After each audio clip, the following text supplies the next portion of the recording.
반갑습니다. 바이블 인사이트.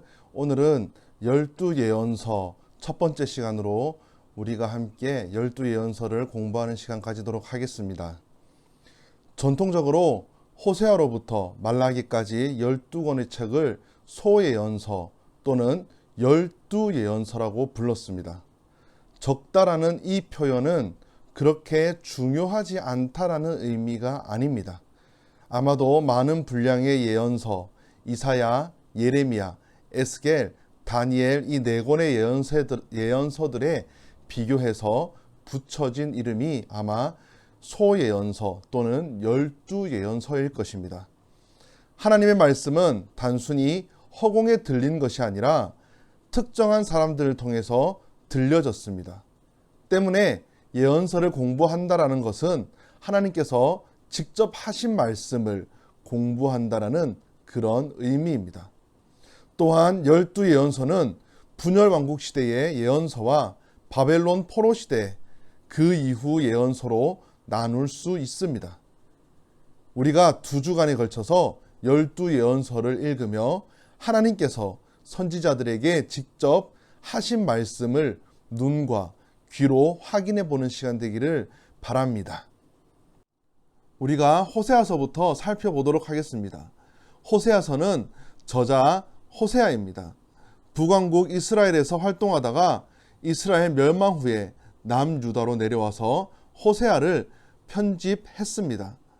호세아서의 핵심 주제는 이스라엘 백성들의 영적인 음행을 지적하고 있고, 그럼에도 불구하고 하나님은 신실한 그들의 남편으로 묘사하고 있습니다. 여호와께서 영적 음행을 범한 이스라엘에 대해 소송을 제기하는 방식으로 호세아서는 진행이 됩니다. 호세아서의 주요 내용은 호세아 개인의 삶을 통해서 상징적으로 선포되는 메시지가 있습니다.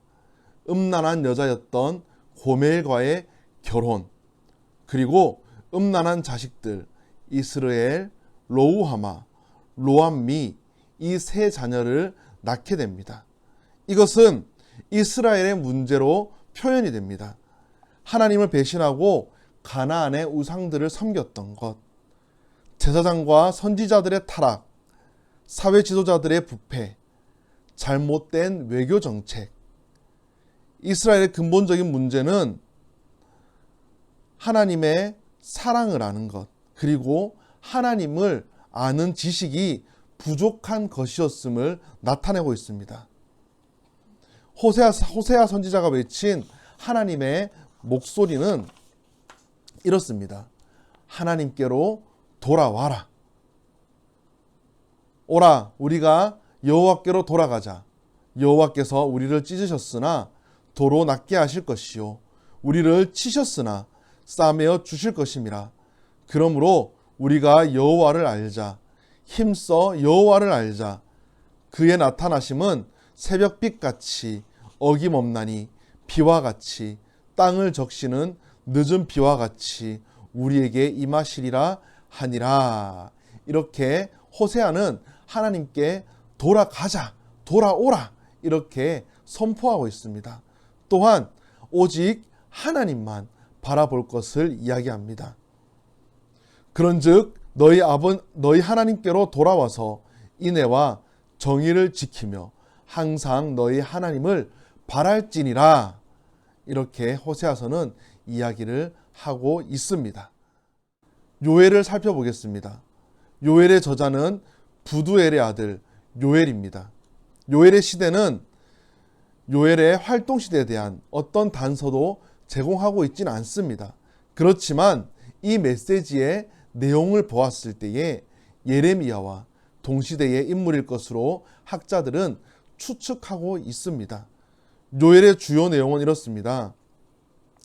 큰 자연재해가 닥쳐올 것을 예언합니다. 그것은 메뚜기 때의 습격과 큰 가뭄을 말합니다. 또한 이방 민족의 침공을 예언하고 있습니다. 요엘은 앞서 말씀드린 큰 자연재해와 이방 민족의 침입을 여호와의 날, 하나님의 날이 임하는 것으로 보고 있습니다.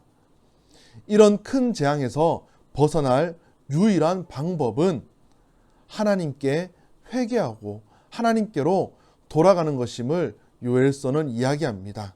여호와의 말씀에 너희는 이제라도 금식하고 울며 애통하고 마음을 다하여 내게로 돌아오라 하셨나니 너희는 옷을 찢지 말고 마음을 찢고 너희 하나님 여호와께로 돌아올지어다.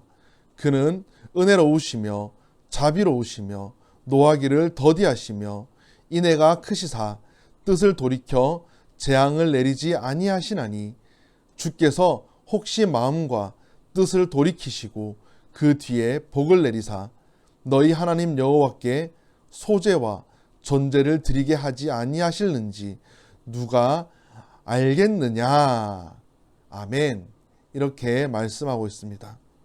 우리가 하나님께로 돌아오게 된다면 하나님이 그 땅을 고치시고 회복시키실 것이며 이 회복은 하나님의 영을 부어주심으로 이루어진다라고 요엘은 말씀합니다.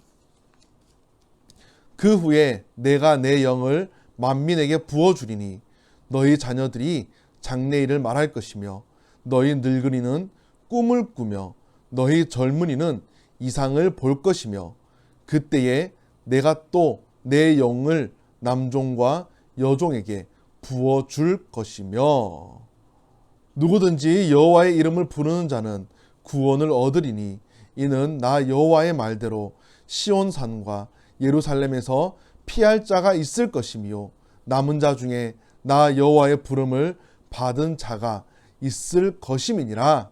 아멘. 이제 아모스를 살펴보겠습니다. 아모스의 저자는 남쪽 유다 출신인 목자였다가 하나님의 부르심을 받고 선지자가 된 아모스입니다. 아모스의 시대는 여로보암 2세 시대로 북이스라엘 역사상 가장 번성했던 시기입니다. 국가는 번성하고 번영했지만 사회 정의는 빛을 잃어갔습니다. 신앙적으로도 타락하여 삶과 다른 형식적인 예배를 드리고 있다고 이야기합니다. 아모스의 핵심 주제는 이렇습니다. 여호와를 온전히 찾으라.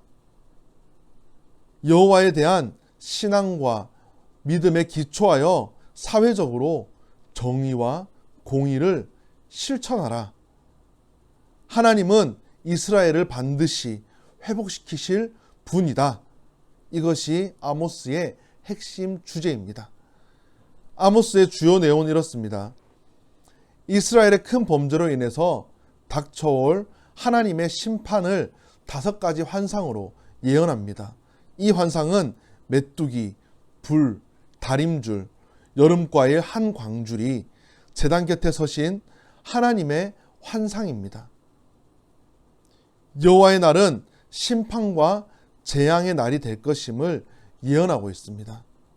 여호와께서 이스라엘 족속에게 이와 같이 말씀하시기를 너희는 나를 찾으라. 그리하면 심판과 재앙에서 살리라. 이렇게 말씀합니다. 또한 아모스는 오직 정의를 물같이 공의를 마르지 않는 강같이 흐르게 할지어다 라고 얘기하며 사회적으로 정의와 공의를 실천할 것을 말하고 있습니다. 오바댜서를 살펴보겠습니다. 오바댜서의 저자는 오바댜입니다. 오바댜의 시대는 주전 6세기경 유다가 바벨론에 의해 침략당할 시기를 이야기합니다. 오바댜의 주요 내용은 에돔의 죄로 인해 나타날 심판과 재앙을 선포하고 있고 그 에돔의 죄는 형제 국가였던 야곱 즉 이스라엘에 행한 포악한 일들이 에돔의 죄라고 오바댜는 이야기합니다. 당시에는 에돔이 야곱을 침략했지만 이후에는 시온 즉 유다가 다시 회복되어서 에돔을 멸할 것을 에돔을 심판할 것을 오바댜는 이야기합니다. 이제 요나서를 살펴보겠습니다. 요나서는 아미떼의 아들 요나가 기록한 책입니다. 이 요나의 시대는 아모스와 마찬가지로 여로보암 2세 북이스라엘 역사상 가장 번성했던 시기였습니다. 이 요나서가 다른 선지서들과 다른 점이 있다면 이 요나서는 예언의 모음이 아니라 예언자에 대한 이 요나에 대한 이야기로 기록되어 있다는 것입니다. 요나서의 예언은 3장 4절에 나오는 것처럼 40일이 지나면 니느웨가 무너질 것이라는 짤막한 말 한마디만 남겨져 있습니다. 이 요나서의 핵심 주제는 이렇습니다. 첫 번째로 여호와 하나님께서는 이방 민족들에 대해서도 큰 관심을 가지고 있기 때문에 세상 모든 민족들이 죄에서 떠나 하나님이 기뻐하시는 길로 나오기를 원하시고 계시다라는 것. 두 번째로 하나님은 이스라엘을 이방인들이 하나님의 복을 받는 축복의 통로가 되기를 원하신다라는 것. 세 번째, 요나의 도망으로 요나의 불성실로 나오는 이스라엘의 불성실함 속에서도 하나님의 목적들은 결코 좌절될 수 없다라는 것을 담고 있습니다. 요나의 주요 내용입니다. 첫 번째, 하나님의 명령과 요나의 반응이 나옵니다. 하나님의 명령은 너는 니느웨로 가서 니느웨를 향하여 외치라고 요나에게 명령합니다. 하지만 요나는 불순종합니다. 그는 니느웨가 아닌 다시스로 가기 위해 배를 탑니다. 그 결과 큰 풍랑이 일어나 배가 거의 난파될 지경에 이릅니다. 선장은 배 밑층에 자고 있던 요나를 깨웠고 배에 탄 모든 사람들이 제비를 뽑게 되고 요나가 풍랑의 원인으로 지목이 됩니다. 요나는 자신을 바다에 던지면 이 큰 풍랑이 잠잠해질 것이라고 이야기하며 바다에 던져집니다. 하나님은 요나를 위해 큰 물고기를 준비시켰다가 요나를 삼키게 하셨고 물고기 뱃속에서 요나는 회개와 다시금 하나님께 순종하겠다라고 다짐합니다.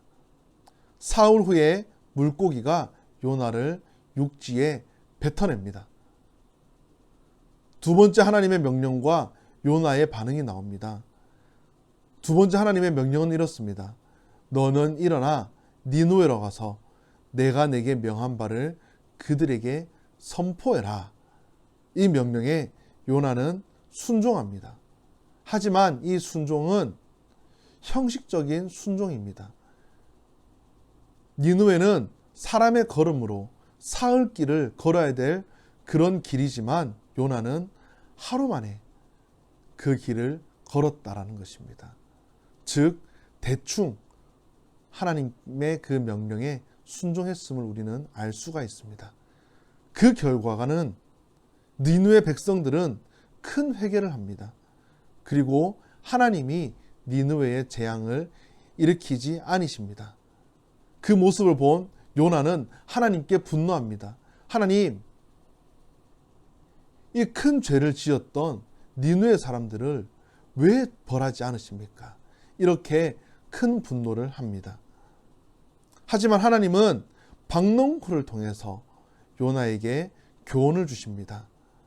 여호와께서 이르시되 내가 수고도 아니하였고 재배도 아니하였고 하룻밤에 났다가 하룻밤에 말라버린 이 박농쿨을 아꼈거늘 하물며 이 큰 성읍 니느웨에는 좌우를 분별하지 못하는 자가 20만 명이요 가축도 많이 있나니 내가 어찌 아끼지 아니하겠느냐 하시니라. 아멘. 이렇게 하나님은 끝까지 요나를 붙잡고 요나에게 교훈을 주며 요나가 마음을 돌이킬 것을 명령하고 있습니다.